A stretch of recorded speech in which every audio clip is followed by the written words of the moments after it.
Hello दोस्तों, welcome to our YouTube channel. और short trick में आज मैं लेके आया हूं मैथ्स का बिल्कुल बेसिक सवाल, बोर्ड मास वाला सवाल है कि यहां पर कंटिन्यू अगर डिवाइड आ जाए तो ऐसे सवाल आप कैसे सॉल्व करते हो। तो सबसे पहले तो मैं बच्चों के मन की बात अगर बताऊं तो यहां से कुछ बच्चे इधर से शुरू करेंगे कि इसका इसमें भाग लगाएंगे, फिर यहां जो आंसर आएगा फिर इसमें भाग लगाएंगे, इधर से आंसर आएगा। तो सबसे पहला पॉइंट तो ये कि भाग में कभी रिवर्स से नहीं आते हैं, उधर से कभी भाग नहीं लगाया जाता है। भाग हमेशा कहां से शुरू होता है? इधर से। तो सबसे पहला जो नंबर है इसमें भाग लगाएंगे इधर से, जो इसका आंसर आएगा इस आंसर में भाग लगाएंगे इसका, फिर इसका जो आंसर आएगा भाग लगाएंगे इसका, ऐसे कंटिन्यू चलते हैं। तो एक बार ट्राई कर लेते हैं कितना है, फिर मैं आपको इसके शॉर्ट ट्रिक बताऊंगा कि डायरेक्ट भाग कैसे लगाते हैं। तो 512 में अगर मैं 4 का भाग लगाता हूं तो यहां से आंसर आएगा कितना? 128। ठीक है, 128 में मैं वापस 4 का भाग लगाता हूं तो यहां आंसर आएगा 32। 32 में अगर मैं 4 का भाग लगाता हूं तो यहां पर आंसर आएगा 8, और 8 में अगर मैं भाग लगाता हूं 2 का तो आंसर कितना आएगा? 4। मतलब इस सवाल का सही आंसर जो है वो सही आंसर कितना है? 4।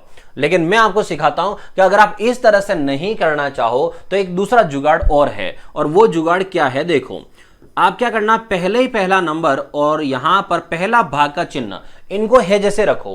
पहला नंबर और पहला भाग का चिन्ह इनको है जैसे रखो, और पीछे जितने नंबर आ जाए डिवाइड में, पीछे जितने नंबर आ जाए इन सब को क्या कर लेना? मल्टीप्लाई, गुणा कर लेना। तो पीछे जितने नंबर आए सबको एक साथ मल्टीप्लाई कर लो और फिर एक बार ही भाग लगा दो। ये बार बार भाग लगाने की जरूरत नहीं है। जैसे 4 इंटू 4 कितना हो गया? 16, 16 इंटू 4 कितना हो गया? 64, और 64 इंटू 2 कितना हो गया? 128। 128 से सीधा भाग लगाया जाए तो 128 का डबल 256, मतलब 2 का भाग हो गया, और 256 का डबल होता है 512, मतलब सीधा इससे संख्या कट गई कितनी बार? 4 बार। और अगर आप डायरेक्ट नहीं काट सको तो ऐसा लिख सकते हो 512 डिवाइड बाय 128, फिर इससे काटो तो भी आपका आंसर यहां से कितना आ जाएगा? 4।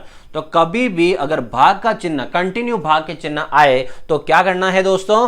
पहला नंबर और पहला डिवाइड है जैसे रखोगे, और बाकी पीछे जितने भी नंबर हो उन सब का एक बार में गुणा कर लेना और सीधा सीधा एक ही बार में भाग लगा देना। ठीक है, आया समझ में? चलिए इसमें एक सवाल अपन और देखते हैं। तो इसमें सवाल देखो जैसे ये है, अब प्रैक्टिस करते हैं इसका आंसर क्या आएगा। तो क्या करोगे? देखो, 65 डिवाइड 35 मल्टीप्लाई 7 प्लस, और फिर प्लस यहां से 40 डिवाइड 4 डिवाइड 2।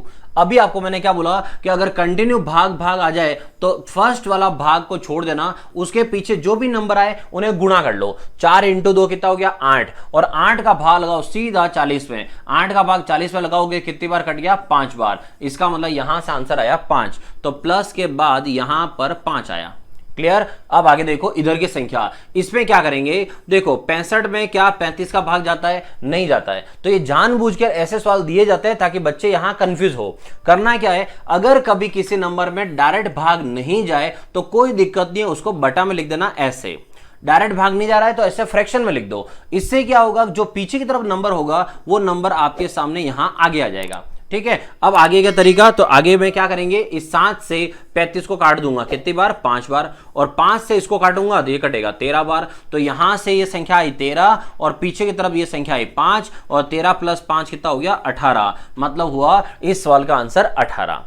क्लियर हुआ सबको? तो अगर आपको इस तरह के सवाल और सीखने हो, इस तरह की शॉर्ट ट्रिक सीखनी हो तो मेरे साथ बने रहिए। रोजाना मैं 5 बजे जो है आपके लिए शॉर्ट ट्रिक्स लेके आता हूं। अगर आपको वीडियो पसंद आए तो लाइक का बटन प्रेस करना ना भूलें, और पहली बार आए हो तो चैनल को सब्सक्राइब करना जरूर। मिलते हैं अगले वीडियो में।